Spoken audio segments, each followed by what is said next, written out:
Um, so, welcome again. We start with our second panel, and I would like to ask the panelists to take a seat here in front. I would like to introduce to you Bärbel Uhl.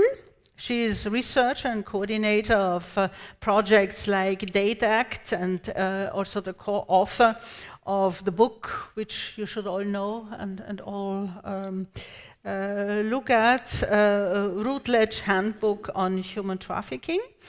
The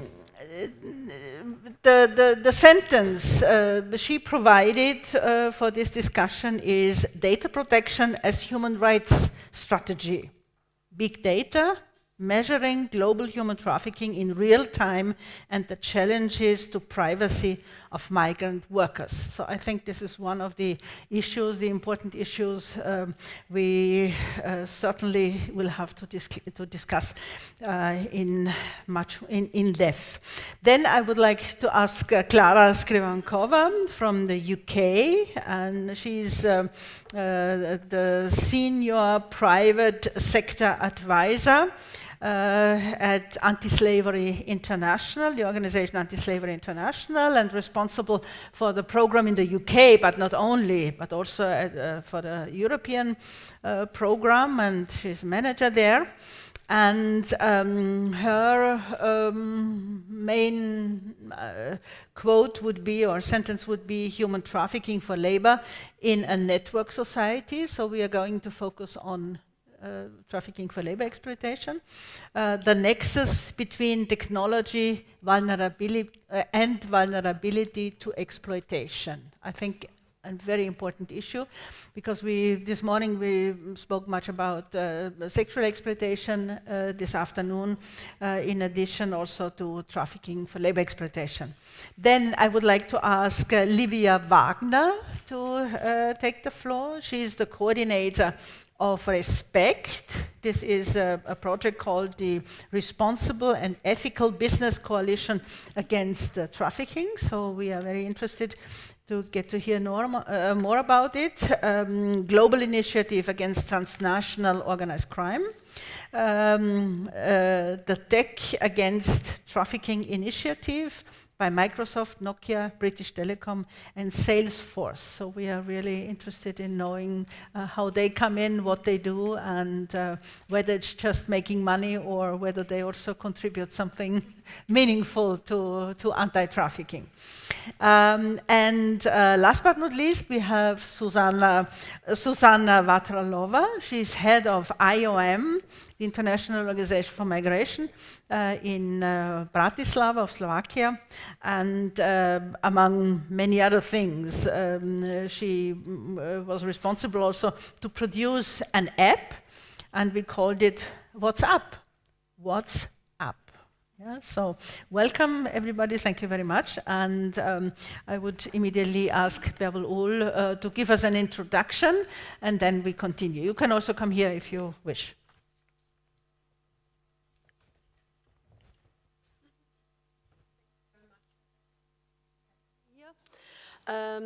And a warm welcome also again from my side. It's always the most unthankful task to talk after lunch break, and in addition, I'm afraid I'm also here to spoil you your tech party and data party, but I guess also this is why you invited me. My name is Bärbel Uhl. I'm working on several issues, but I'm also particular here because I'm an initiator of the project datACT, which was founded in 2012. It is called Data Protection and Anti-Trafficking Action.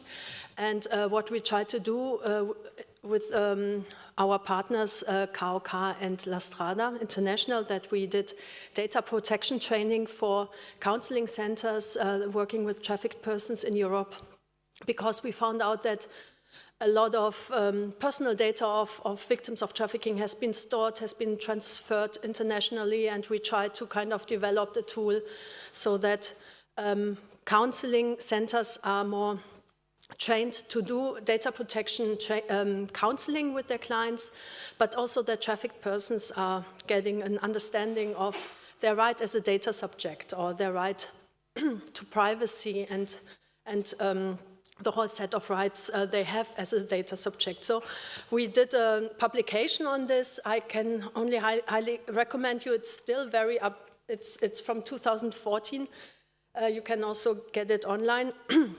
And it's still updated because even though there's now a new EU data protection legislation in place, but most of the principle remained valid from the old data protection area. So Helga asked me to have a short introduction for about 10 minutes, and this is horrible because the issue is so broad, so I really ask you then to also read the relevant chapters in the Routledge book if you want to have more information. I'm now only talking about data, anti-trafficking data collection and the role of big data, and then I want to share my concerns in this regard. The desire to generate and access more information and data on the crime of trafficking in human beings has been a continuing quest during more than 2 decades of negotiating political and legal framework for this crime in the international arena. The vague knowledge about the quantity and the nature of the crime seemed to be a major concern shared by governments and international organizations under anti-trafficking policies after the end of the Cold War in the early 90s. Consequently, in 1997, the EU ministers agreed on one of the first high-level meetings and they adopted an EU declaration, the so-called The Hague Declaration, to establish in each member state an independent body to report on the scale, nature and mechanism of trafficking in women. This was back then the frame. The so-called National Rapporteur Mechanism. Helga, Konrad already mentioned it, and also Corinne talked about it today. The interesting thing about this is that this decision to create an institution in its own right, instead of using existing structures like we have it in other areas of crime, such as respective law enforcement reporting mechanisms, showed us right from the beginning the high priority of data politics as an integral part of anti-trafficking interventions. I have to stress this because I try to understand data collection tools as part of an intervention, anti-trafficking intervention, and not as something that accompanies anti-trafficking interventions. Currently, there are numerous data collection and analyzing tools trying to address the demand for more and better data on a global level, and we already heard some of them in the morning. And therefore, I will focus here mainly on data collection tools in the area of anti-trafficking that make use of big data. In the arena of crime prevention, big data has become a promising tool to combat and detect crime on the spot in real time by using predictive policing software. It allows law enforcement agents to combine different data, including law enforcement data, intelligence, and other data sets from the past with the help of elaborate software systems. The envisaged outcome is to anticipate crimes and to depict crime as it happens. Big data policing tools are based on and integrated systems that include huge volumes of data sets, including non-intelligence related data. It is based on the assumption that machines will be able to read patterns, trends, and behavior by combining data sets that every individual, all of us, produces every day in using digital technologies. In 2013, 3 global data corporations, Palantir, Google, and Salesforce, started a cooperation. I'm not sure whether you are aware with those. I mean, I'm sure you're aware with Google, but Palantir is a software company, a global software company that focus on combining a lot of different data sets and visualizing them, and it works very strongly in the area with law enforcement in the USA. It works globally in monitoring anti-terroristic or terroristic activities and so on. And recently it became a very bad reputation in the press because it was also involved in the separation of families, migrant families in the US. So it worked with ICE, and also the CEO of Palantir, Peter Thiel, he's a very strong supporter of President Trump. And Salesforce, I'm sure we'll be later learn more about, but Salesforce is a custom management content system that is based on clouds. So Palantir, Google, and Salesforce started a cooperation with the US-based anti-trafficking NGO Polaris, with La Strada International and some national La Stradas, and the NGO Liberty Asia, in order to transform data from existing anti-trafficking hotlines into a global database, displaying both trafficking routes and supporting infrastructure for victims in real-time mapping. Since then, also more similar initiatives occurred, and since we don't have a lot of time, I only want to present one more, and this is the Minerva Platform, which is set up by the Global Emancipation Network, and I just read one or two sentences from their self-representation so that you know what they are doing. Quotation, Minerva, our multi-tenant data analytics platform, enables secure, individualized data sharing and the easy application of intelligent analytics. We collect our data on trafficking, including text and images, from the open and deep web, and work with experts on the dark web, like Recorded Future and All Cybersecurity, to gain insight into the traffic on those sites and forums. We need easy, free solutions to make use of all available trafficking data and to join together seemingly disparate data points to find connections. So, end of quotation. So far, so good. These are only two examples of big data, data collection tools that tries to depict trafficking as it happens. So what are the concerns, or what are my concerns with big data and these global data platforms? I have 4 points. First is it weakens civil society in their watchdog function. NGO service providers are invited to confide their clients' sensitive information to a complex global digital information architecture that they neither control nor facilitate. Also, the contested division of mandates becomes blurred between intelligence-related data to assist and prosecute, the prosecution of a crime on one hand, and the information gathered in confidential counseling to overcome the victim's trauma caused by violent crime on the other. Consequently, global data industries stepping in as pseudo-neutral stakeholders, as they provide solely the infrastructure for data management systems, and they seem to design not only new formats of tracking and illustration of a complex crime, but also to reorganize the roles of law enforcement and civil society and put them solely as data providers. Secondly, all these data collection platforms focusing most of all on the victims. Anti-trafficking data collection tools are mainly based on the identification of victims, rather than, as a criminological framework would suggest, the identification of perpetrators. There are numerous examples of this observation, like the ICMPD Handbook on Anti-Trafficking Data Collection that mainly focuses on storing of also personal data of victims, or the IOM Counter-Trafficking Data Collaborative that also collects data of victims, and also lately the ILO and Walk-Free global estimates. But this is just to name a few, but they all focus on victims.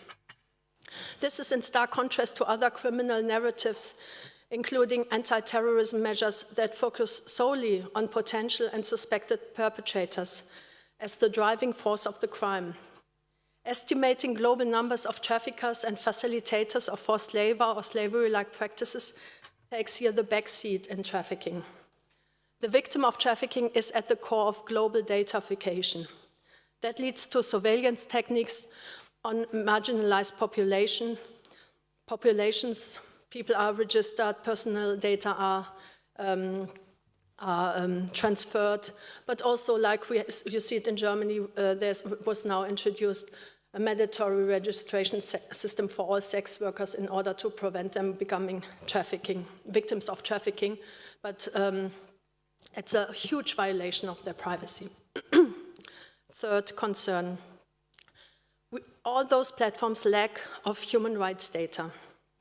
Information about the global economic inequalities are very rare in anti-trafficking data collection tools. Also, there is a lack of information on anti-discrimination policies targeted at migrants, victims' access to justice, including their right to compensation, on residents' rights, their access to social and economic rights. Thus, the criminological framing of data collection tools remain predominant in the discussion on trafficking, despite its all existing human rights rhetorics. Fourth, we assume that binary codes can display social phenomena. When it comes to big data and the software applications provided by global surveillance industries, we have to consider yet another layer of concern, the digital code that shapes the logic of displaying social phenomena. Evgeny Morozov is a very famous critical digital social scientist, refers to it as, I quote, a culture of solutionism inherent in digital application based on binary codes. In his view, not only may the definition of a problem fall short of a more complex reality, there is an absence of public debate about where the problem is. Paul Korean humanitarian aid worker seconds the discomfort at the utilization of military industrial software technologies like Palantir that offered its technology also for humanitarian aid.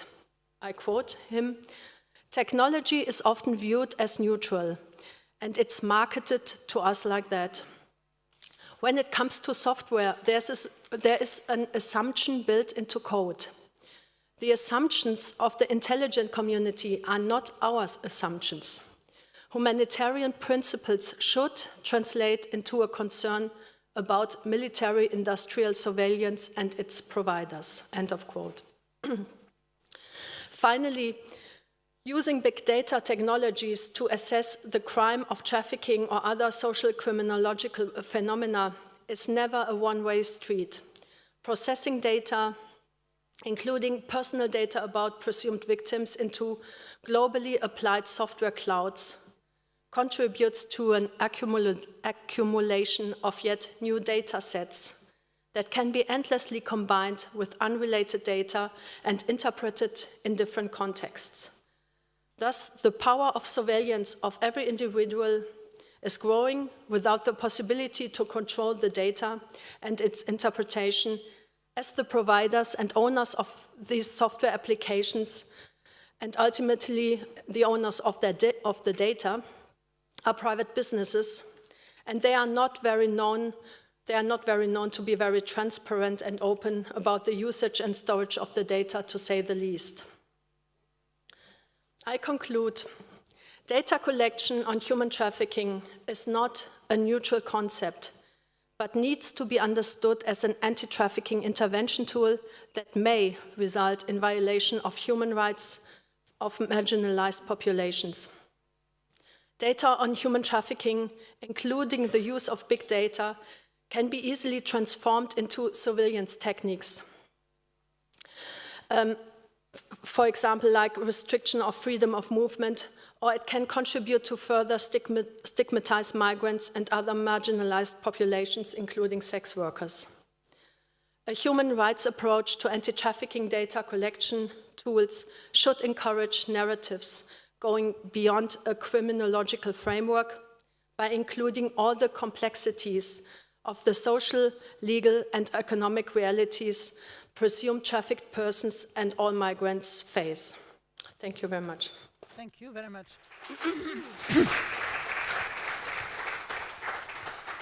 Yeah, thank you very much.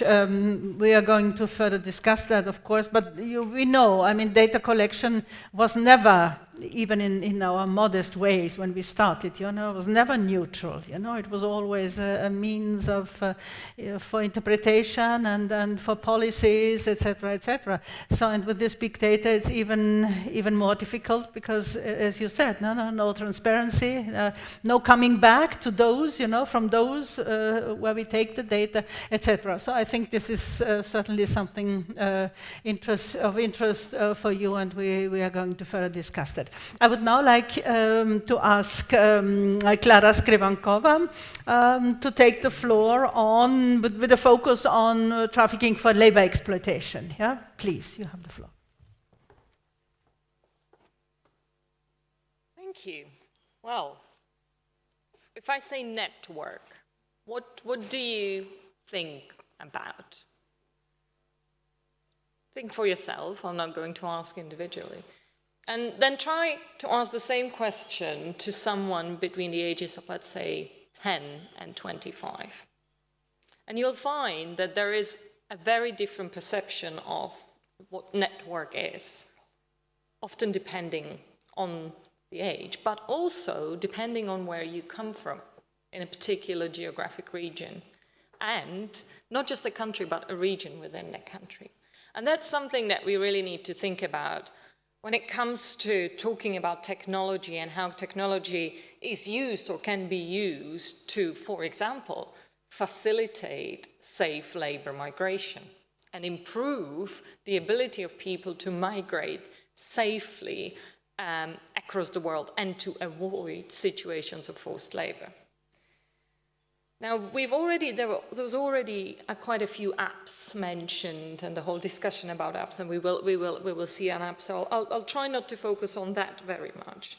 But one of the things that I really want to focus on is dismantling some of the myths, but also opening the discussion about what can we think about in a positive way, but also look at some of the risks, very much along the lines of what Bärbel has said in terms of data, but also understanding that technology can provide a lot of opportunities, but we actually don't really know that much about it yet. And I think if you think about the recent scandals around Cambridge Analytica and all of that, is we have to scrutinize before we leap too far to innovative and technological solutions. And those of you who work for NGOs know that there is a lot of funding now available for innovative technological solutions to trafficking that often actually don't provide any solutions whatsoever for the very people.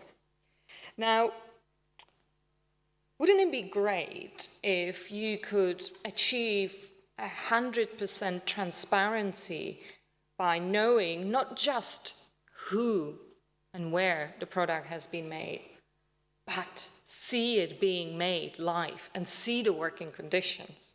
That is a great idea, right? You go on a website and you want to know, well, this is Maria working in a garment factory. She's stitching the skirt that I'll be wearing next week. I want to see. And then you can zoom in and you see, oh, she's, on a sewing machine or cutting or maybe printing. It's great, isn't it? You see the working conditions. What you don't see is the fact that once she leaves the place where the camera is focused on, she's being bullied by the manager. What you also won't see unless you start watching 24 hours a day, that she's there also on a Sunday, and again at 9 o'clock in the evening, although she has already been working since 7 a.m. And what you also don't know is that her managers are watching for something completely different. Is she working fast enough? How long did she spend on her toilet break? Is she talking to other workers? So you can see the sort of the power of transparency that can be transformed into surveillance of workers. And I think that's a really important thing to think about. One thing that can be positive can also be negative. At the same time, you might be thinking, well, what's the solution? And I don't think we have a solution necessarily, but the important element of that is that even though there is an element of technology, there is still the human dimension. And the fact that the managers can still bully people when nobody is looking. I have seen cases where workers are sent threatening text messages by managers, warning them, oh, the auditors are coming. You know, make sure you stick to your lines. Or where managers are deliberately not communicating through any information technology, not on the phones, not on emails, because that could provide workers with evidence that something has happened. So it's sort of always the two sides of the same coin in a way. There is a great app that one big sports company has launched. I'm not going to name them, but they think it's exciting, and it may be exciting. And what it provides is a complaints mechanism, reporting mechanism. Workers can say what's going on and then complain, and it goes to the factory management, but it also goes to the HQ of a big multinational company. And there is a dashboard, and it all looks really fantastic, and you can watch everything in real time. But one of the things that they're still ironing out, and that hasn't been as smooth and as flashy yet, is the response to those complaints. Who is going to respond? Who is responsible for that? Who is going to follow up? Who is going to make sure that the worker isn't going to be harassed? Because a lot of these systems are based on a premise of it's confidential, anonymous reporting. But at the end of the day, if you want to achieve a resolution, at some point you'll need to find out who is the complainant, because you can't resolve their complaint unless you can identify who needs help.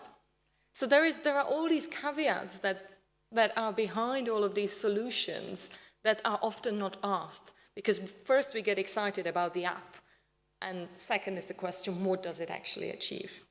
Now, there are some really interesting mechanisms, though. Have you ever heard of Zalo? Have you heard of Zalo? WeChat? Yeah? You heard about WeChat, but not Zalo. Zalo has got, according to Google, 30 million registered users in Vietnam. It's sort of basically the Vietnam solution to WhatsApp. And this is the way people find out while they travel to Europe about where they're going to go next, who is going to help them, where the job is. And it's used both to groom people, to recruit them, but also to share the information and say, actually, you know what, this is a safe place to go. And none of us have heard about it. None of the people that actually work in Europe with Vietnamese migrants heard about it. Because we all think in certain ways, and we all know Facebook, we all know WhatsApp, but we actually don't really talk about the communication systems that are used by certain groups of people in different parts of the world. And this is really good, because if you find out what the communication channel is, you can use it much more effectively, because not only can it be used much more effectively, but it's more trusted. And that brings me to a point, going back to the network. A lot of recruitment in the context of labor happens through the word of mouth. And the word of mouth means a guy on a motorbike coming to a village to do a recruitment. It also comes in terms of somebody on a social media who you know, or who somebody else knows. And I think this is a really important thing to think about, is how do we use the fact that people trust their network, somebody who they know, and that doesn't necessarily mean who they know physically nowadays, but often there is some connection as the guy who comes from the same village or the same country if you're abroad. If you look at Facebook recruitment in many countries, there is a group of Poles abroad, Romanians abroad, Czechs abroad, Slovaks abroad, and adverts just pop up because you are a member of that group or because you come from that country. And all of that we know about if we are members of that group, but those who are combating trafficking usually don't know about it because they are not members of those groups. So thinking about where does the word of mouth come from and how can we positively tap into it so that things can get countered. So if there is a job offer that pops up on the website of Romanians in the UK, there is also a function, and now we know, thanks to some of those exposés, is that there is a function that also pops up at the same time and says, well, by the way, did you know that the minimum wage in this industry, blah, blah, blah, is this and that? Because you can program that, and it's very cheap to do that. And Facebook can do that, and Mark Zuckerberg can do something good for once. So this is a really important way how we can actually think about human interactions without technology and use the technology that is being used by people within the same group to provide information and to empower people. Because if it's a trusted source for whatever reason, people will trust it more than NGO campaigns, than government campaigns, and we all know that. We all know that. So how do we tap into that? And my final point is around the question of vulnerability. And I don't have an answer, but I just want to throw it out there. There is a lot of argument, especially in the context of humanitarian and development, that if you don't have access to technology, that makes you more vulnerable. Now, in the whole context of our today's discussion, is no access to technology, does it really mean that you're more vulnerable, or is it the other way around? And I just want to leave it out there, because one of the things, and bringing us back to the boring discussions of definitions of trafficking, the abuse of a position of vulnerability is a key element in all trafficking cases. And we talk about vulnerability being associated with your situation, with your circumstances, or with your personal attributes. Is no access or limited access to technology going to increase or decrease any of those vulnerabilities, such as poverty, such as discrimination? And should we start thinking about it in this context as a way of not forgetting the reason why we really need to look at what's behind trafficking, and that's people's vulnerability that is abused by others. And what does technology do in that context? And I'll just leave a small question out there. Thank you very much.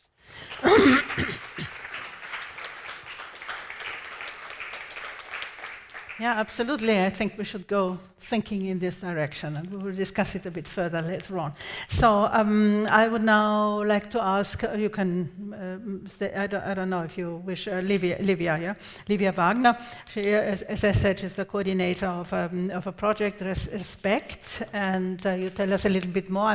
By the way, I must apologize that I do not extensively present the panelists. You have all this at our website. I just would like to save a little bit time for our discussion, so therefore I was not so extensive this time. So, but Livia Wagner, as I said, she's a coordinator of the Respect. This is the Responsible and Ethical Business Coalition Against Trafficking, and you tell us something about a project which is called TAT, T-A-T. You tell us what it is, please. You can, as you like.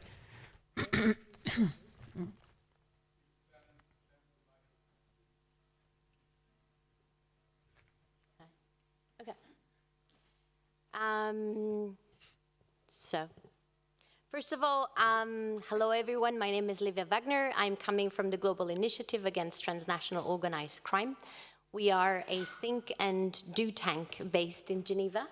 And we just have recently opened an office here in Vienna, and thank you very much for the invitation. I'm going to present the newly launched Tech Against Trafficking and explain a little bit what we have been doing so far. Is not much because it just has been launched in June this year.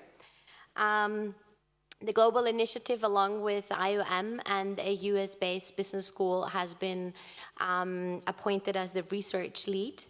And The Tech Against Trafficking Initiative is a coalition of technology companies, namely, or it was founded by Microsoft, British Telecom, Salesforce, and Nokia. And now the latest addition is Amazon. So these companies, they have to come together. There was an event 2017 in the US where companies and other anti-trafficking stakeholders have been discussing how technology is at the moment playing a role and sometimes facilitating forms of trafficking, and if there is a way that companies can support tackling human trafficking. So after that year, these 4 companies have come together now with Amazon saying, okay, we would like to do something, we would like to develop something, but we need the support from trafficking organizations. And so we as a consortium, the Respect organizations, we have been selected as a research lead. And before I'm going to speak about the key findings that we have found so far, I also just wanted to say that the Tech Against Trafficking has 3 main areas, which is the knowledge sharing. That means building the coalition of tech and trafficking partners to share research, but also best practices, and to better understand human trafficking and how such a journey of a presumed victim, how this intersects with technology. So this is knowledge sharing. The other part is research, which we have already started with the initial phase. That means mapping different technologies or different tools that exist already. I'm going to go to that a little bit later. But also then companies are quite eager at the moment, at least these 5 organizations saying they are quite eager to support the fight against trafficking. Some of these companies, they have organized some hackathons and so on. So they are trying to find out how, with their development of technologies, how is it that they can support the trafficking stakeholders. So at the moment, we have just concluded the first and initial research phase and developing something like a technology landscape analysis. And we have mapped at the moment 180 tools and solutions that are relevant for human trafficking. To say these tools, these 180 tools are, as we think at the moment, just the tip of the iceberg, because these are the tools. Also, what is important to say, we have been working with other organizations compiling these tools. So we have been working with OECE, with BSR, with Salesforce, ourselves. We have done desk research and compiled these tools. One thing that was very interesting, that always the same tools, they popped up. So we knew these are mainly the most known tools, trafficking relevant. But as you were saying, Klara, there are so many regional tools that are being used for vulnerable communities to communicate with each other that definitely can have or could have an impact, that are not reflected here because they are in Vietnamese or they are in a language that we don't speak or that we don't know from a region. So these tools are mainly the tools that are available in English. Mainly, we also have a few from Thailand and Indonesia, but mainly in English. So as you can see here, these 180 tools, the largest group are, with 38%, are apps and hotlines identifying victims of human trafficking.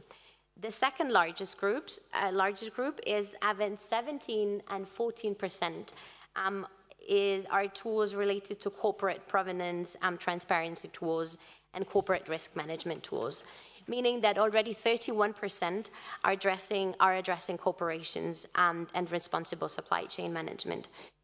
Only 11% are relevant or are tackling work engagement, and the rest are like educational tools, trafficking mapping tools, and so on. So we have now made our calculations, and only 15 of the 67 tools, meaning 8%, they have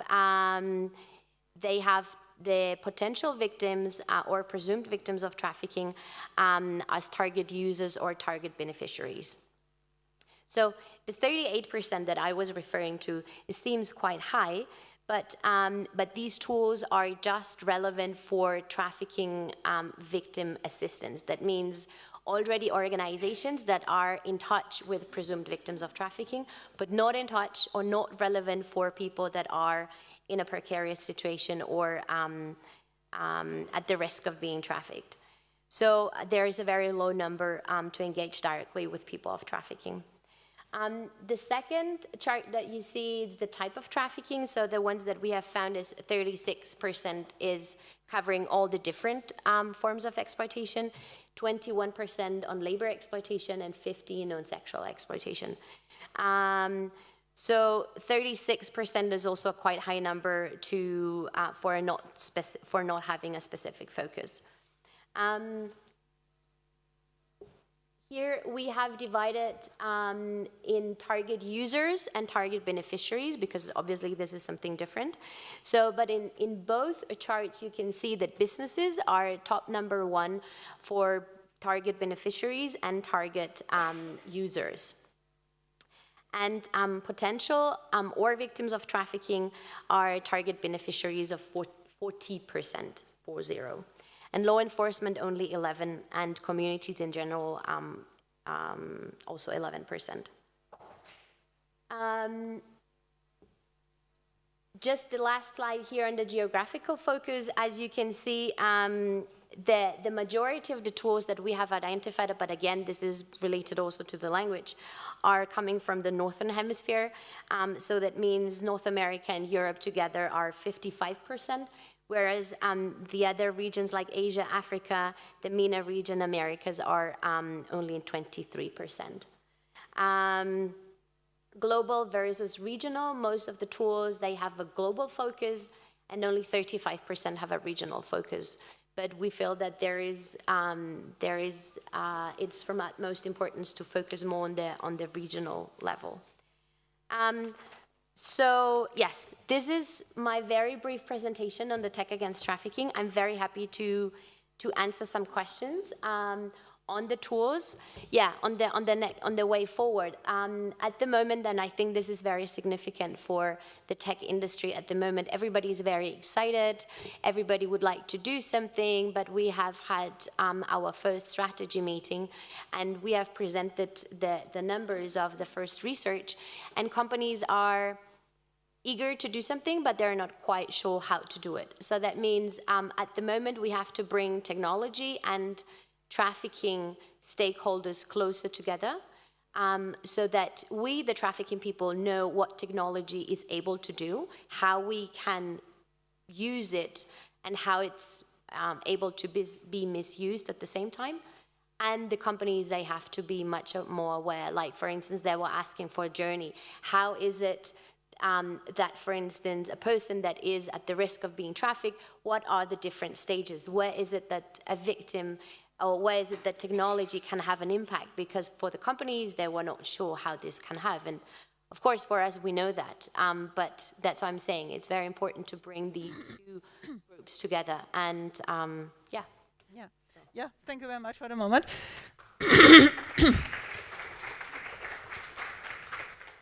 Yeah, I'm sure we are going to further discuss, because those knowing about anti-trafficking would also have to be careful not to be exploited, by this by big companies, as we know, So we're going to discuss this a bit further afterwards. And now I would like to give the floor to Zuzana Vatralova. She's the head of IOM in Bratislava, in Slovakia. I mean, we all know IOM does much more, but today it's on an app you produced in order to what, please?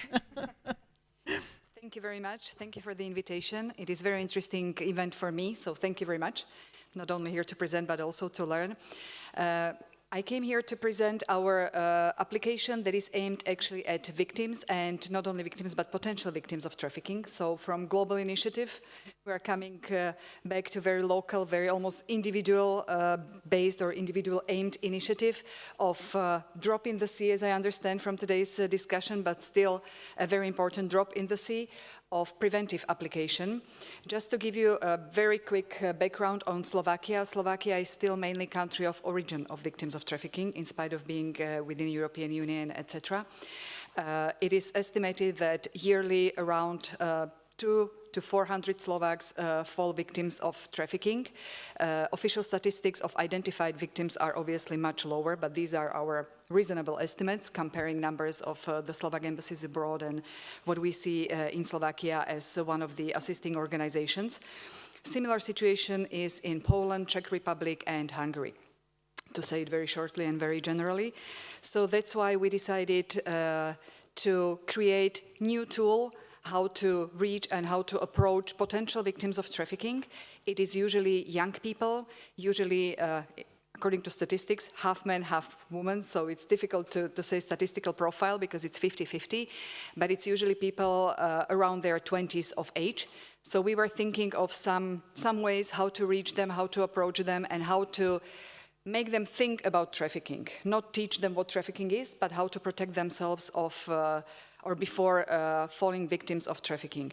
It's typical for the Slovak young population that they are very keen to go to work abroad still, to work abroad for a couple of months, couple of years, settle down abroad, etc. So still the main way how to attract people, how to attract victims of trafficking is to attract them for labor abroad, for good work abroad, but also trafficking for sexual exploitation is still very valid in Slovakia. So taking all this into consideration, we were thinking of using technology as civil servants, not knowing enough about technology, but we knew we wanted to use it somehow.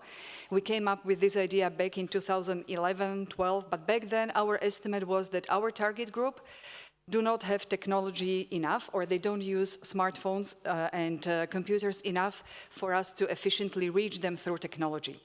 So that's why we waited, we fundraised, and then finally in 2016, 2 years ago, we were able to launch the application. Application is launched in several languages, as you can see. We involved colleagues from La Strada, Poland, La Strada, Czech Republic, and also from Hungarian Baptist Aid in order to cover the whole region with very similar conditions and very similar target group. And to stress, the application is aimed at people who may become victims of trafficking. So it is not saving application. It's not saving lives in a sense that you can, when you are in need, you can do something in the application and somebody comes to save you. No, it is really preventive tool. And to be put quite bluntly, it is something to give to youngsters instead of leaflet, instead of booklet. Now we encourage them to download application. Application is available on internet. And with kind help of our IT assistants, I will guide you through it, but it's also available on Android and for iPhones, on the system for iPhones. So as you can see, if you start... Maybe you can see more down there, yeah? This is the first offer that you get, and obviously you choose the language, so let's choose English. And here you have offer of what the application does for you. So the first offer is play the game. I will guide you through the game. The aim of the game, we call it the game, but the aim of it is to put a user into shoes of a person who thinks about going to work abroad, who is considering certain offer and who is thinking about it. So let's try to play the game. And we call it play the game because you actually get to choose to be in certain shoes of certain persons. So if you click further, there you have 4 people with 4 stories. These 4 people are 4 real stories that we encountered in Slovakia and that we had confirmed also in the Czech Republic, Poland, and Hungary. Very typical stories. One is for sexual exploitation. I think 2 are for labor exploitation, and 1 is for domestic labor. So you choose to be one of those. Let's try to be Justin. And this is why we call it play the game. Because you are encouraged to become Justin and to read, I realized study wasn't for me, I want to do something with my life, I want to learn foreign languages, many of my friends have already been abroad, so I could try tried out with one of them this year. So this puts you into shoes of Justin, and then you click further and further, and you go through animations. You met a friend, and the friend offers you a job, and you consider whether you take it or not. It's easy job for a fair salary. Typical situation in Slovakia, typical scenario, offering good job for good money. You basically do nothing, and you earn usually 2,000 to 4,000 euros per month. If you click further, so this is about picking up cucumbers in Netherlands. Further, and then the discussion later on. We can click. Yes. How do we deal with it? How do we do it? We can click faster, just to show how it works. Then the idea or the deal is that they will deduct accommodation fee from our salary every month, and we have to pay for the travel in advance. I have some savings, but not enough. We can click further. So this is very typical, again, already by recruitment, somebody is creating debt relations, and we are not saying that this is the debt relation, but rather showing the situation, and this is the first opportunity where you have to decide as a player, in a sense. Whether you ask your parents, they will surely understand my situation and lend me some money, or we ask David for an advance, fall deeper into debt, and then we propose that he deducts it from the cost of the salary. So just to speed it up, let's go for 2. And there, obviously, it's all agreed. He goes. Yeah, we can click through it. He will deduct it. We go further. And then finally, he ends up abroad in the Netherlands. We can keep clicking. In the Netherlands, finding out that the situation is different than was proposed, than was offered. At the border, yes, he's picked up by the van. Yeah, we can click. Then it turns out that they live in very bad accommodation. Click. And then again, choose one from the options. Do I run away or do I give it another try? I want to pay the debt as soon as possible. I don't care about the living conditions, so let's choose number 1. Yes. So I work. Further. Yeah, we can click. After 3 months, I'm still working. When do I get paid? So, like I said, usual situation. Then let's try scenario 1 again, just to speed it up. No idea what to do. So you get the point how it works, that the person should decide whether I go this way or this way. After, you can keep clicking while I talk to get to the end. Okay, and this is the end. This is where my story ends. Try making a different decision or play the game as a different character or learn more about trafficking. So let's click the other one, the second one, to go back to the menu. So this is really to enable young people to go through certain scenarios instead of us telling them what is trafficking, Palermo Protocol, human rights violation, what are you entitled to, etc. We try to put it into scenarios and to put people into the shoes of certain people.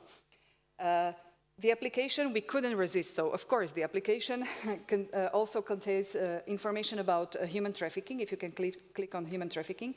So if anybody is interested in what human trafficking is and what does it mean, then he or she can again click what does it mean, what are the stages. We can go back. But what it also contains is, and what is one of the most important things, is preparation for the trip. So it also contains, just like our booklets, contains information on how to prepare for the trip. Once you decide to go to work abroad, what not to forget. Like 7 P's for preparation. Let's click just the first one. And there you can go through whether you have everything, what to prepare in advance. And then if we go back, I don't want to take too much of your time. Then during the journey, what to look for, and when to start to be cautious. So again, we advise what to do in certain situations and when to start to be worried and how to help ourselves when these situations, one of them or all of them, occur. Okay, we can go back. And then, of course, what to do if you're in need, how to get help. If we can just click shortly into help in need.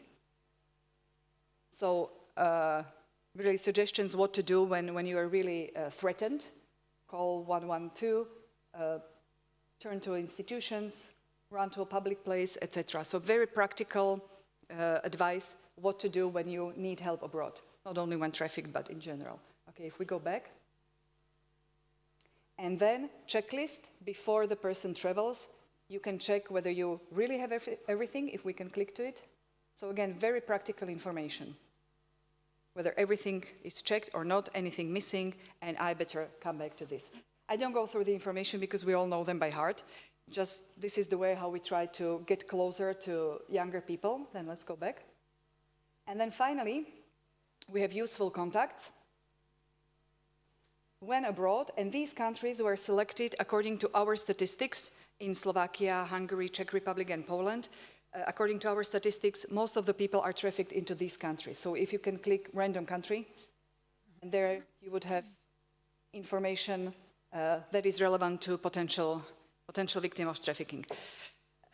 Like I said, the aim of the application is to be preventive application. We wanted to get closer to young people, to our target group, and we wanted to make them to think about trafficking, to remember that when I think about going to work abroad, this is something that can happen to me, and to remember that, well, there is some application somewhere, so let's download it, let's go through it, and let's look into it. The application is also used and is also aimed, that's why it's so heavy in information, during preventive activities.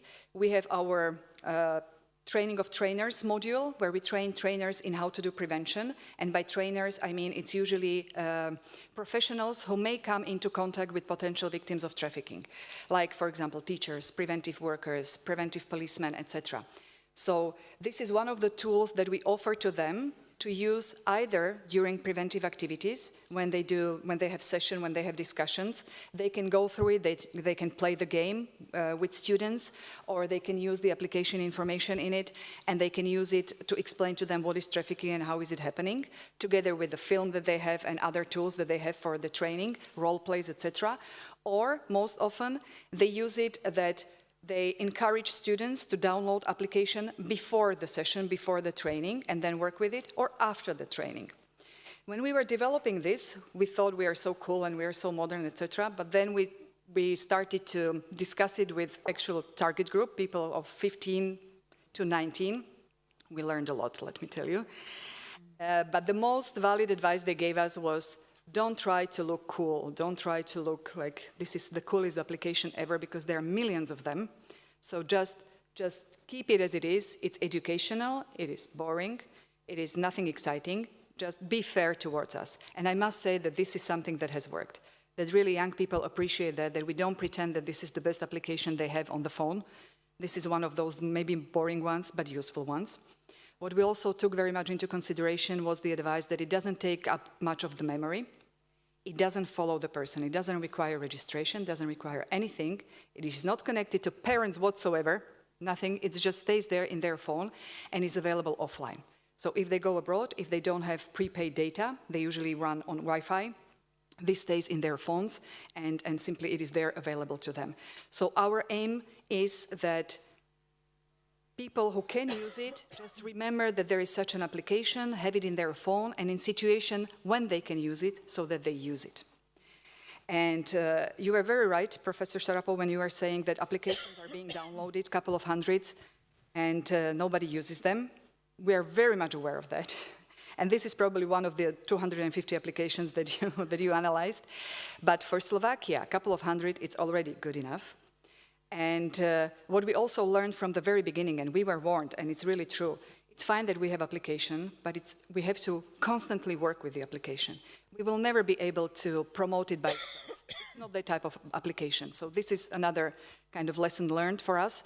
We need to continue to promote it, and we need to continue in our real life activities with students, with people that we try to affect and that we try to work with them so that they don't become victims of trafficking. And this is just a tool. This doesn't save anything. It just gives us something instead of leaflet or booklet, something maybe more pleasant, maybe more up-to-date, maybe more useful for them than a booklet would be. So we are not trying to make anything more out of it than it is. But as it is, with our expectations, I must say, after 2 years of using it, it has been working.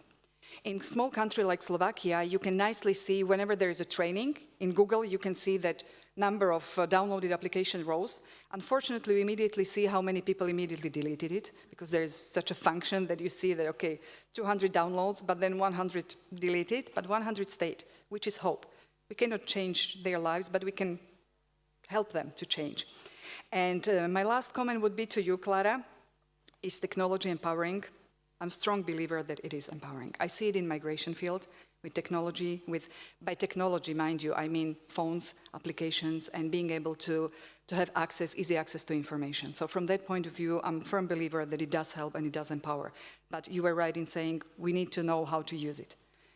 And we should be one step behind the perpetrators, not 2 steps behind them. So thank you very much. Thank you again for this opportunity. Okay, thank you very much. Most interesting. Feel free to download it. And if you have any comments or feedback or anything, we will only appreciate it, because we are constantly working on it. And we already have feedback how to enhance it and how to use it better. But we are currently fundraising. So any idea is very welcome, and we continue working on it. Thank you. Okay, thank you very much. Yeah, the discussion is open. Please, Kati, right here. Kati, you introduce yourself, but it's also IOM. Here, in the last row. Hi, my name is Katie Klaffenberg. I'm from the IOM office here in Vienna. And my question goes to Livia. So I know IOM is also part of Respect, but the project is, I'm not very familiar with all of the content, so your presentation was very interesting. And I was just wondering, you were talking a lot about the different tools that are currently being analyzed. And so I was wondering, I mean, maybe you said this and I missed it, but is there also going to be analysis of the effectiveness of these tools? And who is going to determine what does effective mean in that context? That would be interesting to hear. Thank you. Thank you. Maybe we take a few here behind and in front. On the other side.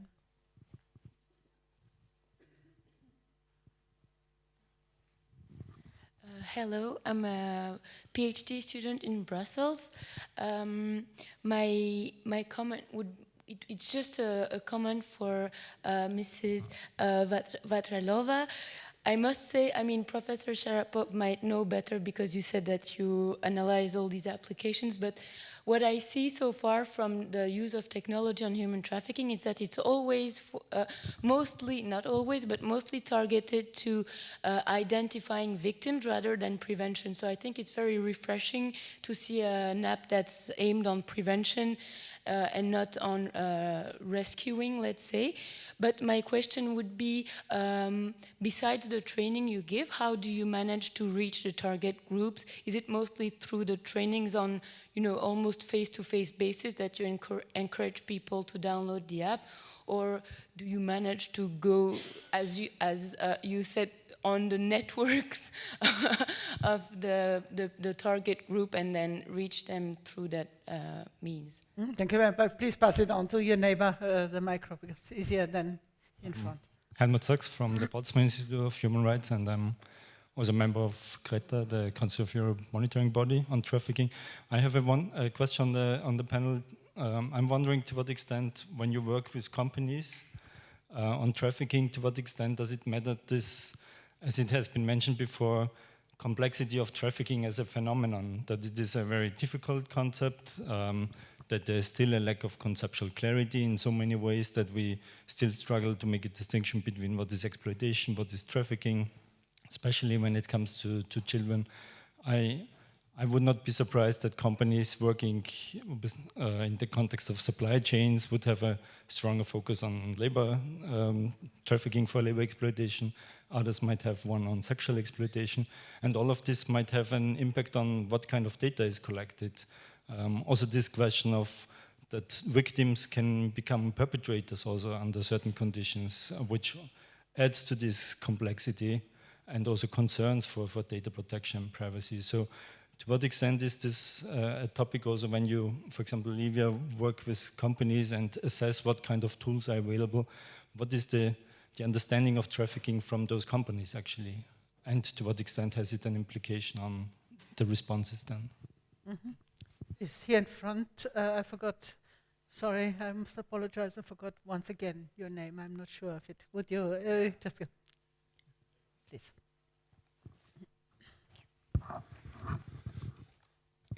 Gernand, I introduced myself in the morning. To Ms. Uhl, I'd like to say, in the morning, I seem to hear complaints that the extent of human trafficking is poorly documented and exaggerated. I'm not sure, but that was my understanding. It seems to me that your and many other people's concern about big data, which I think is overrated as such, but is equally vague and exaggerated. You kept saying it could be used, it might be used, but if one accepts the notion of big data, there must be some sort of usefulness. And why should police abuse information on victims? I think it seems to me they have to start somewhere. So I'd like to hear some more about that. To Ms. Skrivankova, it seems to me that one of the best ways to do something about the demand side for abusively produced textiles is to shame the companies who make use of it. I mean, they seem to be quite aware of their reputation.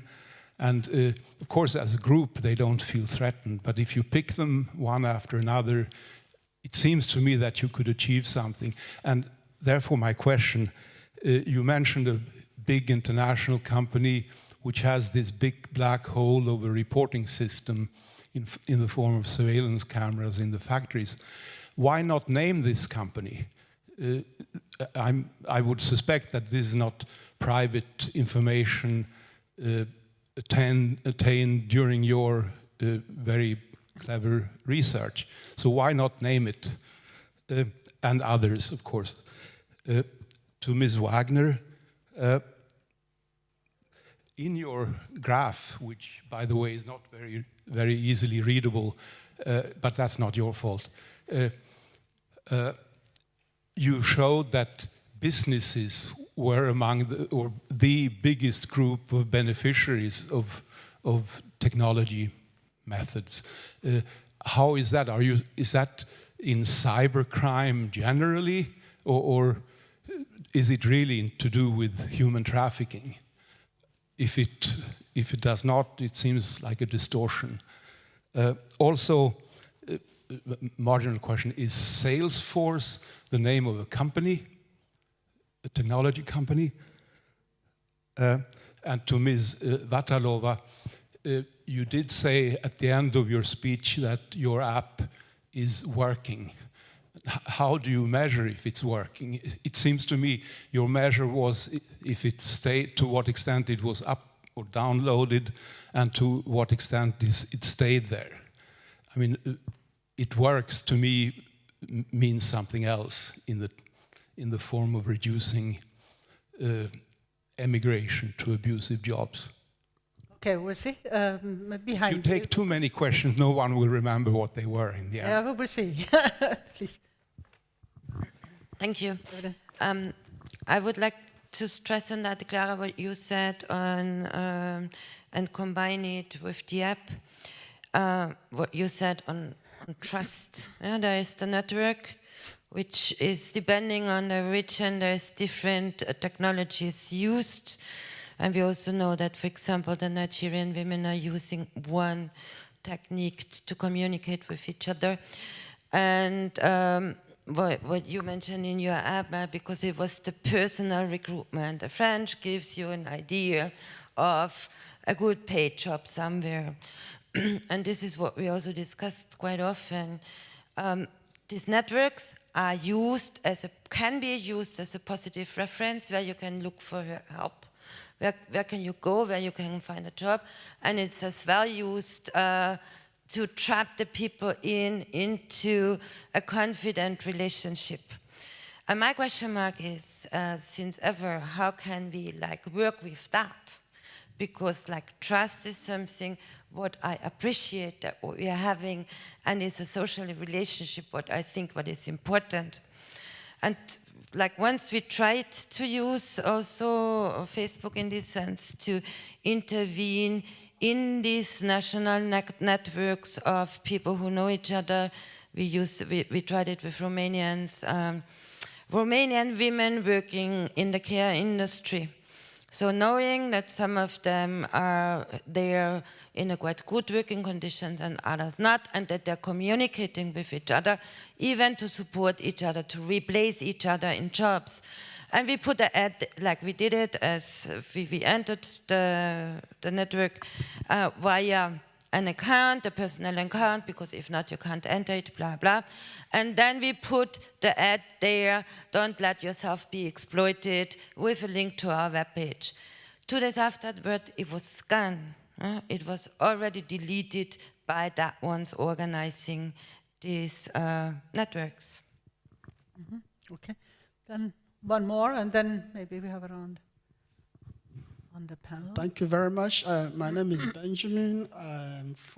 I'm here from Euro-Afro Development Initiative. I want to ask a few questions, and that is one, as I have heard from some of the speakers here, I don't think that any of them from the morning period to this time have ever mentioned a very clear and cut solution to this problem. I understand there are two problems. One, there are human trafficking. One is labor exploitation, and the other one is sex exploitation. And the sex exploitation is different from labor exploitation. Very easy if we can use television broadcast worldwide, which is very easy to always broadcast this on a TV, that if you are being exploited, report to so number. You give a telephone number where people can call, or even maybe email address where people can quietly send message there that they feel they have been exploited, either labor-wise or sexually. Again, I think that those, when Mrs. Wagner said, gave her statistics, I don't think that statistics is in any way to reflect with the reality, in the sense that when she said 23% of Africans, 23% are this and that, I don't think that is really reflecting the statistics. But the question is, why is it that those that are really involved, those that are really the victims of these malpractices are not even integrated in this meeting? Because I believe that when you invite Africans or Asians or those people that are really the victims or those nations where these things are coming from, they will give you more in-depth ways or knowledge or how to solve the problems. Like I can see here, nobody from Africa, not even those that are intellectuals like professors, you can even invite them because they have more knowledge. When we really want to solve a problem, I don't think that since the first speaker said 1997, the European Union tried to implement this. It's over 21 years ago. And in 21 years, we are still scratching the matter on the face. We are not really working on it. I believe that the problem is give people jobs over there and give them education. If somebody is educated, there's no way he will not understand that he's being exploited. If somebody is having a work, if somebody is educated, or even if not educated, but give them normal jobs, and which European or the Western world can easily do. This money they're spending by, supporting the big companies that want to, like Salesforce, they want to use it for their own purpose. I don't think that they really want to use it to solving problems. So go to Africa, let the companies go there, put one small jobs there, let the people start working and live their life. Because nobody wants to leave his environment to go somewhere else, except if he has no opportunity to stay where he's staying. Thank you very much indeed. Yeah. Okay, thank you very much. I mean, we got your point, of course. It shouldn't be an excuse, but here, of course, are people who are dealing with the victims, you know, and working with the victims. So this meeting is an expert meeting, you know. So it was not really focusing on inviting explicitly victims. And thank you very much for being here. Last time we had more from Africa, you know. We had more stakeholders and activists from Africa. This is up to you, up to them. But of course, they are not excluded. And next time, maybe we should have a closer focus on how we get them to how we can invite them. But it's an important point. And for the rest, we ask the panelists to give the answer. So one more comment, because just. Close to you, and then it's on the panel. Hello, it's working. My name is Bob. I'm from the Netherlands, and I had a question for Ms. Wagner. If I'm not mistaken, you were telling that all these big companies like Microsoft, Nokia, Amazon are in a cooperation, and the first research you did was to monitor all the initiatives around the globe, or is it only in Europe? What was it?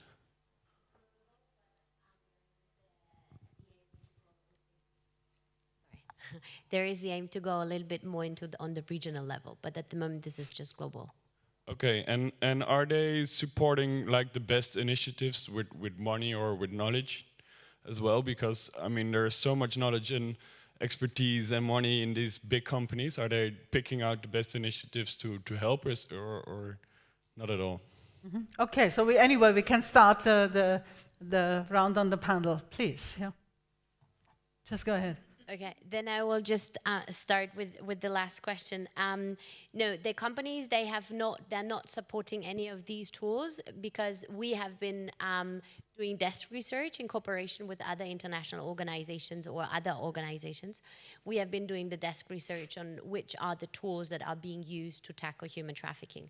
So the companies, they have been presented with the results. As far as I know, every bigger multinational corporation, they have usually some foundations where they do some charity work, which is completely different to what we expect them to do. But I don't know if they are financing any NGOs that are working on that. I'm sure they do, but it's not related directly to the tech against trafficking. Should I then please continue. Okay. Then I go back to Katie. Thank you for your question on the effectiveness, which gave us much of a headache, as Radu can also respond to that. As we in the last strategy meeting, we spent very long time on that.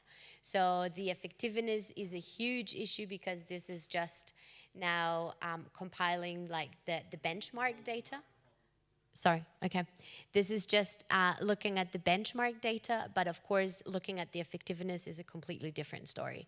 So we have now, among the advisory group members and the companies, advisory group members are the trafficking stakeholders. As the companies, we have agreed on a set of categories on how to measure effectiveness. It's not finalized, this process. Quite the contrary, we have to start, and we're going to start next year with looking into much more detail of the effectiveness, like who are the users, having perhaps also some focus groups on determining how is this valid for a trafficking stakeholder, but also from a tech person. So this is just lays ahead of us. Then I'm responding to Helmut. Yes, this is what we were struggling also, or are struggling since the beginning with the companies, is that They know what trafficking is to a very, how can I say, they know the common stories about trafficking, which is usually sex trafficking. They know a little bit about labor exploitation, but we are currently in the phase of educating each other. That means the tech persons are educating us what is all possible, and we're talking to very small and tiny tech companies, but also to the large companies, and they're learning about trafficking and the different forms of human trafficking, depending on the different regions, the different sectors, because mining is different than garment and things like that. Child trafficking, labor exploitation of children, so yeah, they have a lot to learn. And I would like to respond to you on the companies. Yes, companies are number one on target users and target beneficiaries, but because there is this large number of tools that we have identified that look at supply chain transparency, how to mitigate the risk of human trafficking in a supply chain. So there are actually quite many tools that are developed for companies that look at how to reduce the risk of human trafficking in international supply chains. And when you combine these two groups, then of course businesses are target beneficiaries and target users at the same time. Yeah, they're all related to human trafficking. They're not related to something else. All these tools, they're only related to human trafficking and labor exploitation. Yeah, you can take the floor again. So just pass it on to somebody else. Salesforce is a company that they develop contact management systems. It's like SAP in Germany. Salesforce is yeah. It's a database, yeah. NGOs use it as well sometimes. Yeah. It's cloud-based. It's based on cloud services, which is important. Okay, who wants to continue? Please. Short questions. Okay, how do we reach the audience? Well, I mentioned trainings and training of trainers and getting really into almost personal contact with target group, because that has proved to be the most effective kind of way how to reach our audience. But obviously we also use all of the tools and channels that we have. So we had media coverage of the application. We try to get it into media at least twice, 3 times per year. At certain occasions, or whenever media cover trafficking, I try to promote application. We also have obviously our Facebook page. We have our Facebook page for our Migrant Information Center that has a reach of thousands of migrants in Slovakia. So through that it's also promoted, through our website. So any channel possible that we have, our newsletter, everything. We are part of the counter-trafficking expert group in the country. So of course all of the experts in the expert group know about it and they promote it further. So we are, any channel that we could think of we are using, but like I said, the approach through teachers and really direct contact with people is the best. Even if Ministry of Interior, for example, they have information center on combating trafficking and they do their own educational activities, their own trainings, and they promote application. Again, this is one of the most effective ways when they talk to people directly, ask them, and while they talk, people play with phones and download it and try it and then hopefully keep it on the phone. Whether it's working, yes. Very often. Like I said, we, like Jehovah's Witnesses, we use any opportunity to channel it and to get it known. And how do we assess whether it's working? Well, it is not aimed at reducing emigration, as you hinted. We are an international organization for migration, so on contrary. And I didn't mention the name of the application. Thank you for reminding me. It's called SAFE. And you find it under Safe Work and Travel Abroad. And SAFE stands for Be Smart, Be Aware, Remain Free, and Enjoy. That's why SAFE. So our aim is not to influence the decision whether they go to work abroad or not. We don't influence that. But we say, go, but make it great experience for you. So go, but go safely. Take into consideration every aspect, everything what could happen to you. And if God allows, then remain safe and don't become victim of trafficking or any other bad situation. So we are not aiming at reducing immigration, and we assess our kind of success or whether it was worthwhile to develop such an application according to feedback that we get from people who downloaded it, and also from teachers and people who use it in their preventive activities. So after 2 years, I can say that nearly 100% of people who do prevention in the country use these as preventive tools. And this is something that we can influence. Everything further is beyond our influence. We cannot influence whether the information from the application stays in heads of youngsters or not. We are trying hard to have it in the way that it remains, that it's memorable. So this is what we can do, but whether they remember and whether when they really decide and pack the suitcase, whether they think of it, it's beyond our influence. So that's how we assess it. There's one important puzzle, yeah, in this. Bärbel and Klara? I want to come back to your question, is big data, that big data is overrated? Yes, absolutely. Big data is absolutely overrated. I absolutely agree with you. The problem with big data is that at the beginning, when people started to understand what big data could do, there was such an euphoria that they even said, okay, it's the end of sociological theory, because we don't need any more theory about how society works, because we just see it in big data applications.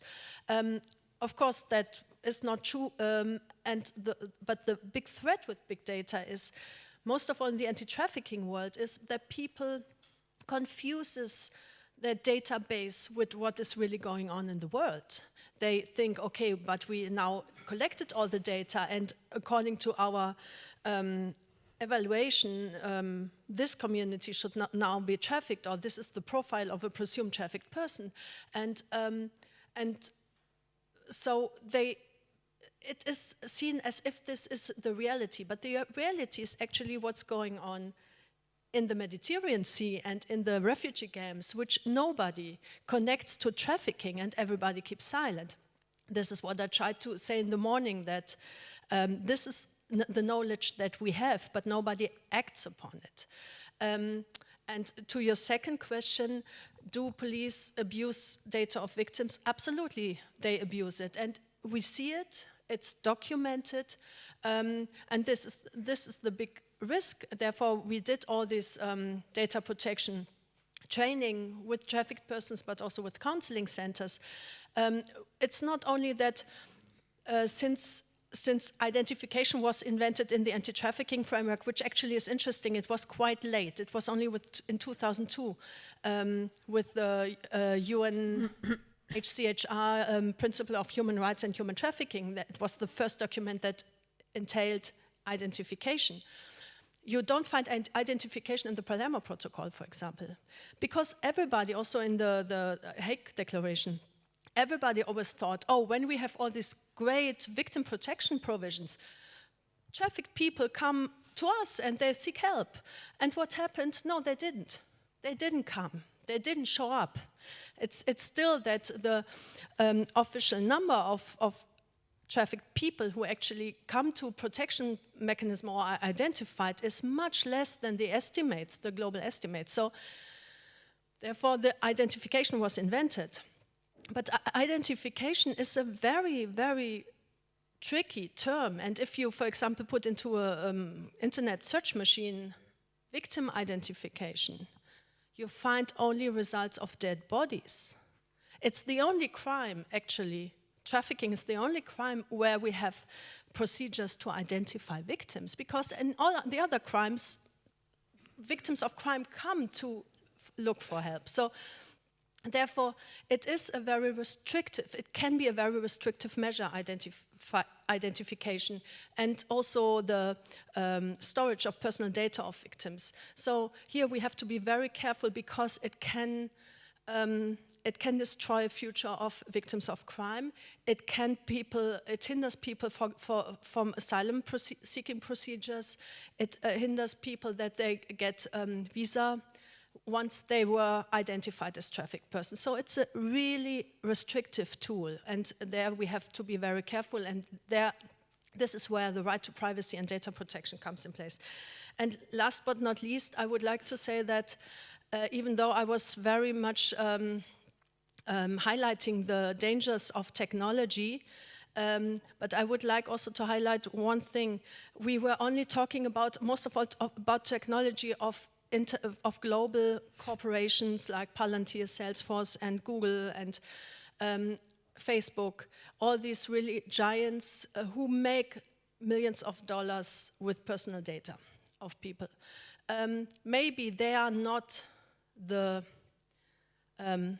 part to the solution. Maybe we really have, and not only maybe, but we can use technology, but we should find new alliances with data protection activists, with critical IT staff, with global privacy activists. There's a huge civil society globally that really looks into how to make use technology, but not profit technology, but non-profit open source technology and so on. And we are also currently in Germany, we are within the civil society community, since 3 years, we are developing a prototype of a German database on trafficking that totally, that doesn't look or doesn't store personal data of victims, but just collects data on human rights abuses and also on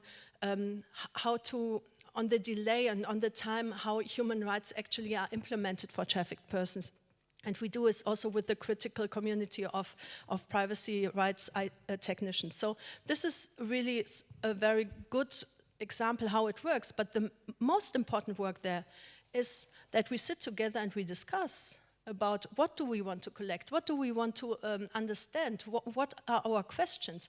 And this civic dialogue is going to miss with all these technology application, and this is again my pessimistic view. Yeah, thank you very much. This was already these were already the ways forward. I would have asked you later, but fine. Yeah, thank you very much, Klara, please.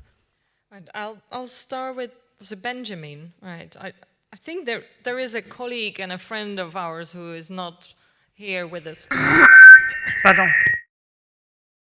quite often, and I think he probably at hearing you, one of his points would be absolutely, a lot of the anti-trafficking and anti-slavery movement resembles some sort of a neo-colonial movement.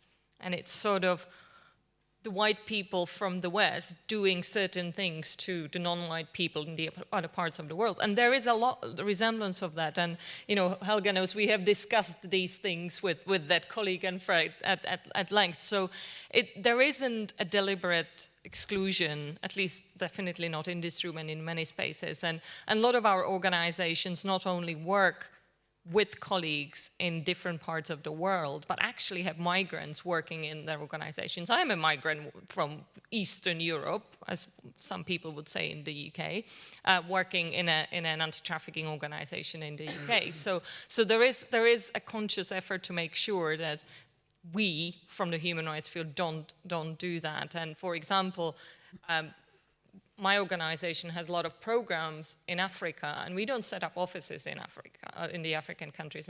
We actually work with local organizations, and many of them are organizations formed by people who have come out of slavery, and they're the ones that determine programs. But often in order to connect with them, they need somebody like an organization like us to protect them from being attacked. There are parts of the world where speaking against slavery or human trafficking means you land in prison. So you often need a protection through connection internationally that will shine the light. So that's, I think it's really important what you said. Now, in terms of the solutions, yes, people, we talk to people who are in a situation of exploitation workers all the time. And they tell you exactly. And the solution to trafficking and exploitation is decent work and access to rights. Now, we know that's the solution. Now, how we get there, that's more of a challenging question. And I think the reason why it's so much of a challenge is that very rarely do you see a discussion about human trafficking being not a problem of poverty, although it contributes. It's actually a political issue. It is a political issue. And it's an issue of making sure that certain groups of people and certain individuals are excluded from power and excluded from access to rights. And I think we need to be talking in those terms a bit more and be a bit more impatient with the slow progress and with the amount of money that some of us have seen to go into the anti-trafficking work in the past 20 years and actually achieving little when it comes to it. So I absolutely agree with you, and there's quite a few of us around this room that share your frustrations in this regard. Now, to Helmut's point about companies and you know, the complexity of the issue of trafficking and what do we define, actually, it's quite interesting because there is a lot that we can learn from businesses, and that's the ability to distill quite complex things down to relatively simple terms. But not necessarily by trying to simplify a situation.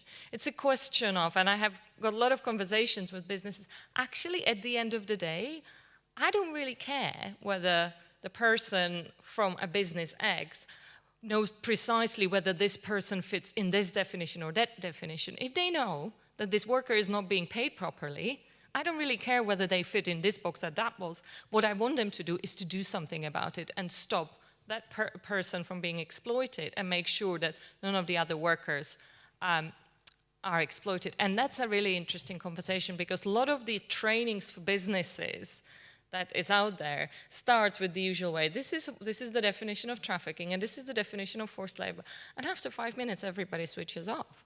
So I think we need to rethink the way that we actually engage with the business community and sort of see, actually, people, most of the people that I work with business are horrified and they don't want this to be happening. And they're starting to realize that they're contributing to it. But I think we don't really need to get them to learn the definitions in detail. They'll know that there is something wrong. And if they want to do something about it, they will do. Those that don't want to know, then maybe we should not be wasting so much time on them, because those that do want to do something, if we get enough of them, they will be able to help us with the industry-wide change. Which brings me to the point, your point about blacklisting and blaming and shaming. There is obviously an argument at some point that certain companies need to be outed. We have to, though, be very careful about using a willingness to be transparent to catch people out. There are a lot of businesses that have decided that they will try to be more transparent. They will talk openly in public disclosures about issues they have found in their supply chains. They will put some stuff in the public domain, and often there were fierce battles inside those businesses, in particular with legal departments. If we say we found 20 children in child labor in our factories in Turkey, are we just going to be, you know, all over the media, and is somebody going to attack us? And the important thing isn't necessarily finding a problem in somebody's supply chain, because if you look, you'll find it. Even the most transparent and the ones that are trying to be ethical. The question is, are they trying to do something about it? And that is a critical point for me. It's not that I find 20 children, it's what they will do if I approach it with them. And is it the best approach to go first to the media, which will immediately mean they will not trust the community? Or is it to go to them and say, there is 20 children, what are you going to do about it? So are we after a story, or are we after a systemic change? And I think we have to be very careful about this, because there is still a minority, but there are businesses who are genuinely trying to change. It's not going to happen overnight. And I think we have to be very careful, because if you bring a case of trafficking to any of the NGOs, they're not going to be able to resolve the case immediately. Yet there is some sort of an expectation, if you find 20 children in a factory, that a business will have solved the problem of child labor in their supply chain the next day. That's not true. So I think there is time and place for blaming and shaming, but we need to understand the consequences. And the important thing as well is not just the consequences for the transparency and human trafficking debate, but for the people that are affected. The worst possible situation you can create by boycott or outing a company is them to decide, we're going to walk away, we're going to cut this supplier. There are still people in the supply chain that, despite being in exploitative situation, as long as they can make the $1 or $2, to send back to their homes, you don't have an option for them, they will prefer to do that. If you cut a supplier, they might not be able to do that. So there is a consideration, and again, going back to understanding what the workers themselves know. Do they want that the order is completely stopped and they are on the street or have to go to a more exploitative situation? Or would they prefer that somebody actually engages with that supplier and forces them to repay the wages? So that's just a question to put it out there. And my final point is around the question of trust. I think that's something to really work on, and especially with,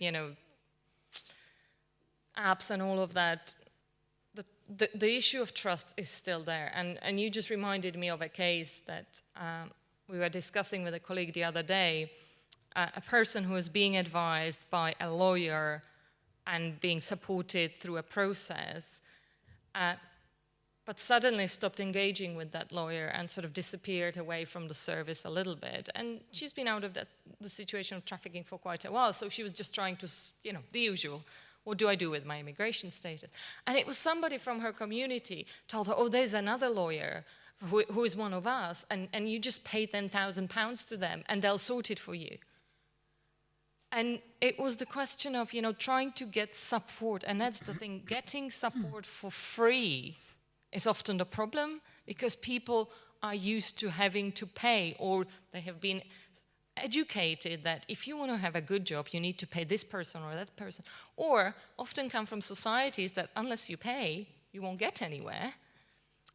So how do we deal with that? We are trying to provide services that are good for free against a concept that, well, why are you giving me something for free? That can't really be any good, can it? Can I say something about lawyers there? Yeah, quick thing, but yeah. I think that this boils down to that we really need to make sure that the lawyers are really well trained. We have a system in Denmark where you get a free lawyer. My problem is that I can't always recommend the lawyer who is just dumped on the person because they're not actually an expert in the particular situation that this woman or man are in, particularly if it has to do with the complex aspects of human trafficking. So I think that to make sure that we really have well-trained lawyers does help with the trust building, because I'm faced every day with exactly the situation that you are faced with. People say, well, aren't they just paid by the state, and therefore I'm going to get another lawyer who I will pay? It wasn't quite, no, sorry, I've taken it. Actually, the expert lawyers that are able to provide a good quality advice for free, but they are switched for a really bad lawyer. All right, well, we have the opposite. Yeah. We have the Take opposite. the micro, otherwise don't. Yeah. Not really, but really briefly, yeah. You said no. No, I said no, really. I think we did it, so we did it. We cannot open up. Slowly we come to an end, yeah? No, I mean, you can. I don't want to prevent you to ask a question if it's an urgent one. And okay. It seemed you asked my question concerning this big international company. I wasn't talking about the company's transparency. I was talking about your transparency.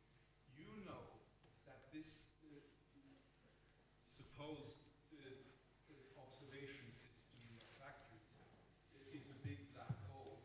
We must assume the company knows that too, and we must assume that you know that the company knows. And I was questioning your transparency in your own work. So I think you have misunderstood what I was talking Yeah, I about. think so. I was Please take it, yeah. talking about two examples. One was the idea, not an actual system. One was the idea of a system of creating a transparent supply chain by providing a live feed from production. I'm not aware of that being in existence yet. That was a discussion.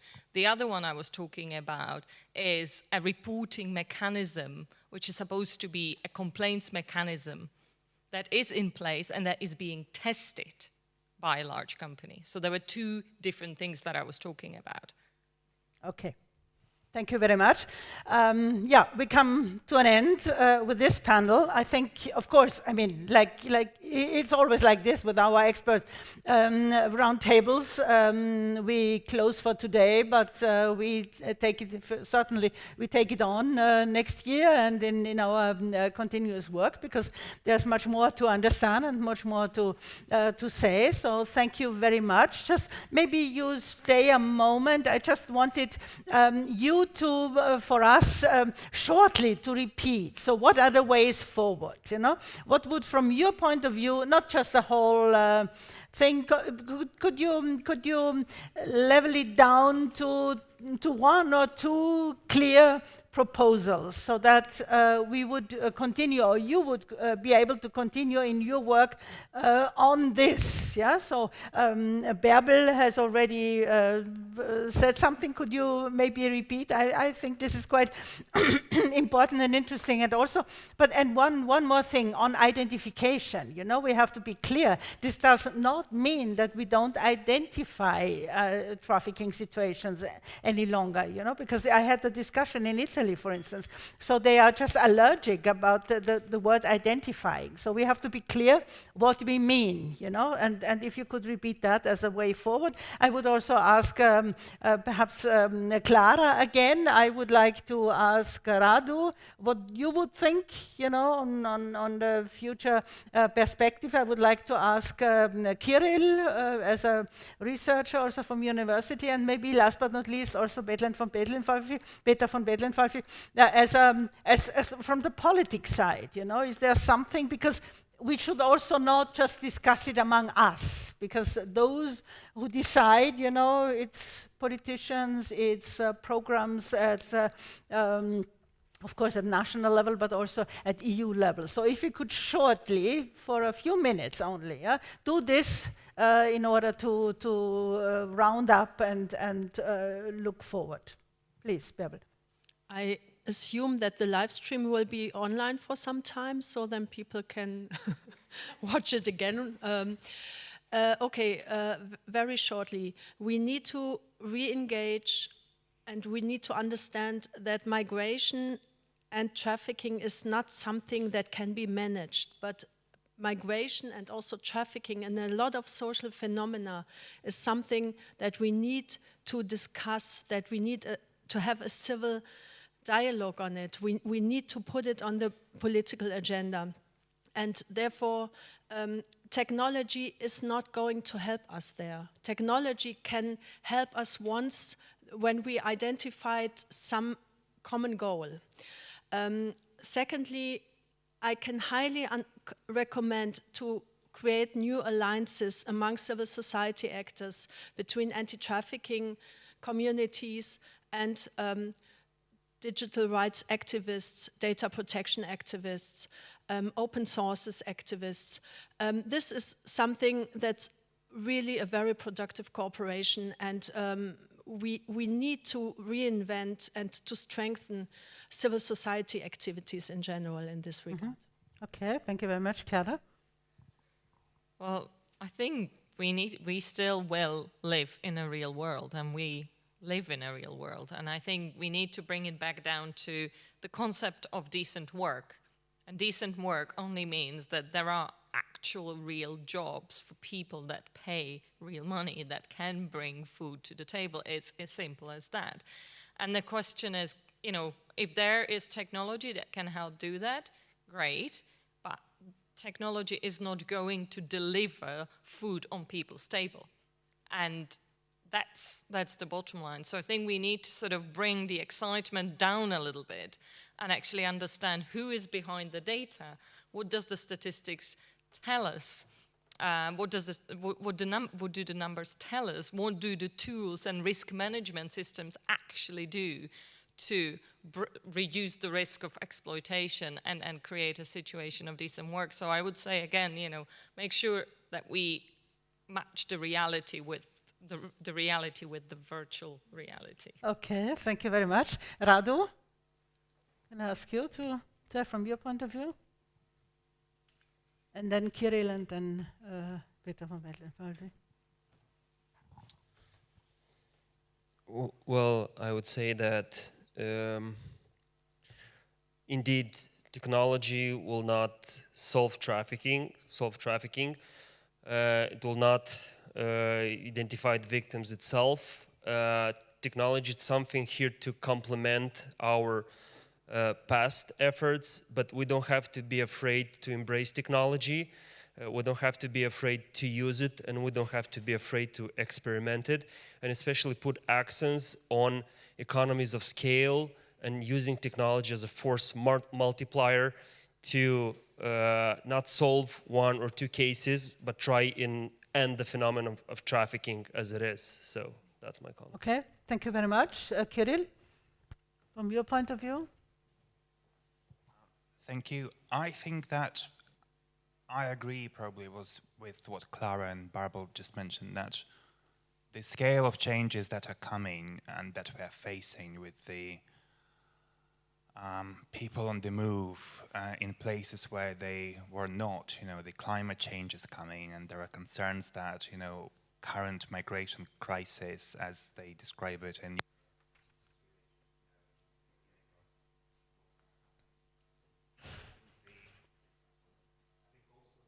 The micro, could we? The micro, please. We would like to hear you.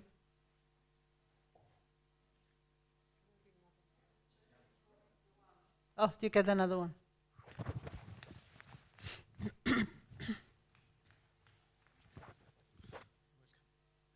And I think also the data collection, and that's been discussed, really reflects this kind of colonialism in a way, that we collate the data that is kind of suitable or that is valued by politicians and policymakers in Europe, but we know really little about what's going on in China, what's going on in countries countries in Africa, where people are on the move to the larger extent than they are in countries around Europe.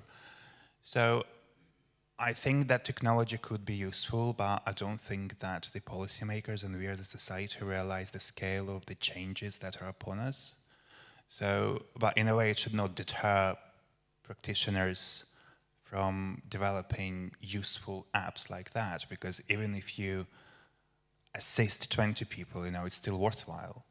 So I think there must be some kind of balance or reconciliation between the global scale of challenge that we are facing, like as the world, but also small things that the technology could achieve. So, yeah, okay, and yeah, which leads me directly to Peter von Bildlenpfeifer. Could you take the micro, please? So, what about policy level? Is this so far away to understand more? Or what should be done? How do you see next steps and further developments? Helga, you have been a politician yourself. I'm not a politician. I can just reply from my very humble and personal point of view. I think that the first reaction would be one should try to see the practicability of all this. And if I may just return to one of the many of the good examples here mentioned today, it was from the IOM Bratislava, where you use artificial intelligence and the apps for practical purposes. So you use actually the newest developments for a physical space and physical protection of victims, and also for prevention. This is the first thing. The second thing is you may also remember this data collection is something which,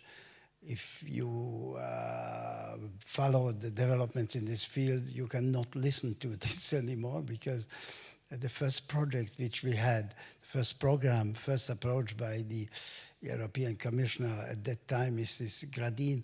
She asked data collection project. So we went into it and we decided, well, it's nothing for us, but Eurostat should be dealing with this. We have an institution, we have a European agency. And you all know it much better that all the European agencies in the technical terms, and we have quite many, especially in the security field, we have at least 7 agencies, they are all collecting data. They are not secure. forget this. You mentioned some of the other European instruments. You can name them. The list is much longer. They're not safe. And one gentleman has posed the question here, the police, why would the police take the data? Well, I fully agree with Bärbel. The police, we have so many cases that the data were leaked by the police to criminal organizations. So use your imagination why it could be used for. So data collection now, why am I saying that? Because I think that if you are an NGO, and permit me to say it, then you have a clear ethics in your mind and in your heart. And I think this is how you should protect physically your clientele. And maybe you should not put them on any data nowadays, because we are living now in a time when things are changing. And if there is a real need to collect data for some purposes, this is the CIA and other big organizations and the private industry with the artificial intelligence, which you all mentioned. They can cooperate if you know why you would need the cooperation. Of course, you can invite them. We had already Microsoft and Google around the table during the time of the Kosovo crisis. What they wanted from us was data collection to be given to them in order to produce some ID cards. Well, at that time, just by instinct, I was the first one who said that, but it is an absolute nonsense. It was not a nonsense because it was to be used by a certain organization, which I mentioned. It was the CIA who wanted to use it. I'm not saying that CIA is a bad organization. I'm not even here to speak about the CIA, but it can be any of the organizations. If you take the data from the Panama Papers, you find almost a whole collection of our politicians there. Nobody speaks about this, and it's better that we don't speak about this. Those are also data. And some of those people, not only politicians, but those who are in the Panama Papers, are implicated in trafficking, and not only in trafficking. And now I come to the point, Helga, that I think that these exceptional colleagues of ours who are here, and many of them in the field, should just continue their work. They know much more about this than our politicians, unfortunately.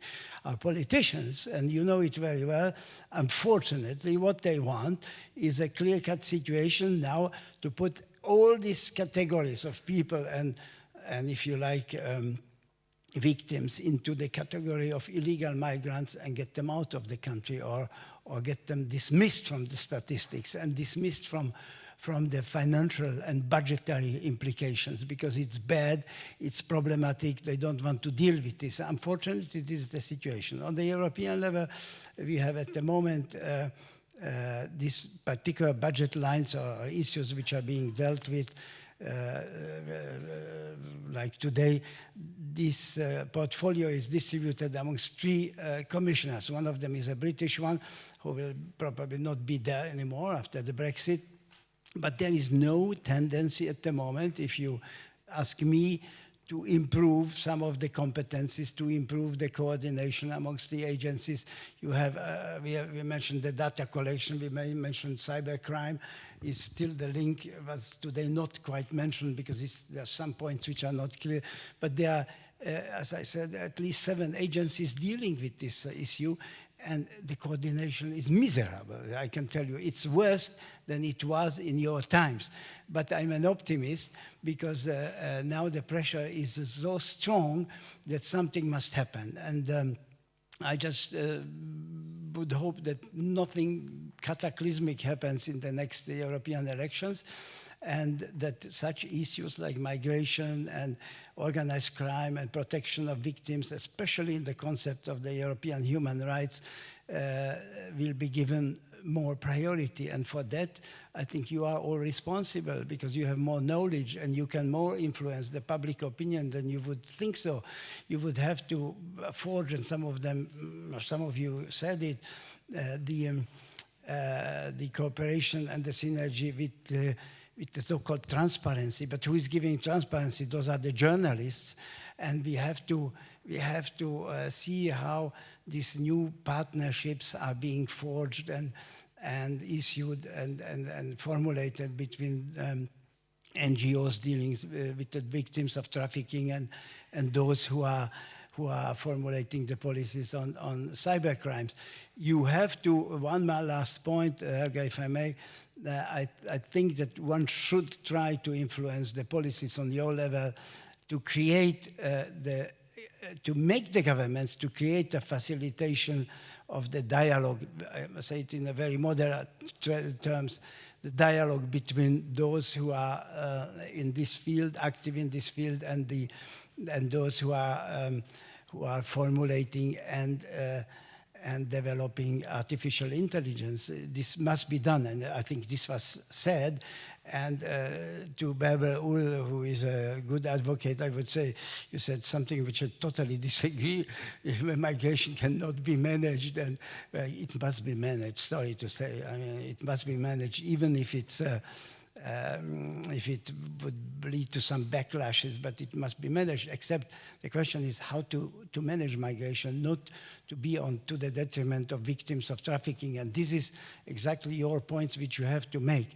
The point is you have to be very determined with the politics. How it happens, I don't know. I'm not a politician, but the very last point is, Helga, you have shown today that again, that you bring good people together and good stimulating ideas are coming from academia, from the practitioners, and this should be somehow sort of put forward to the daily policies. And I think now we have a time, if you take a look at the European level, to do something with the results of such meetings. We have European elections. We have high sensibility. We experience the high sensibility of the political culture towards questions like cyber crimes, like manipulation of elections, like corruption. So this should be used in a larger context. I mean, the trafficking is a very small one, but if it's being well placed into a political context, one could achieve something and even achieve more sustainability and money for the future. So sorry to give me the floor. I talked longer. Yeah, it was a mistake. I'm not a politician.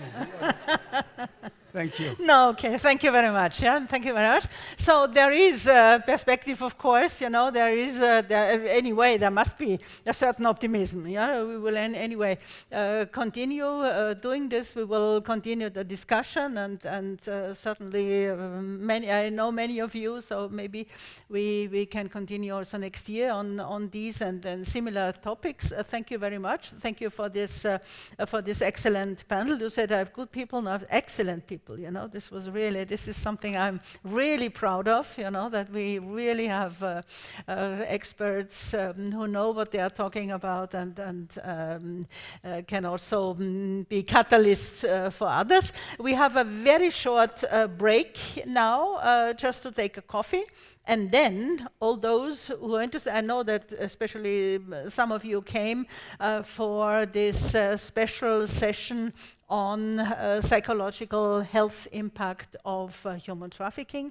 And again, we will have an excellent panel to tell you about the findings of an EU project and discussing what is it, you know, how can we do better, how can we do more. So thank you very much for everybody. 15 minutes and then we are back.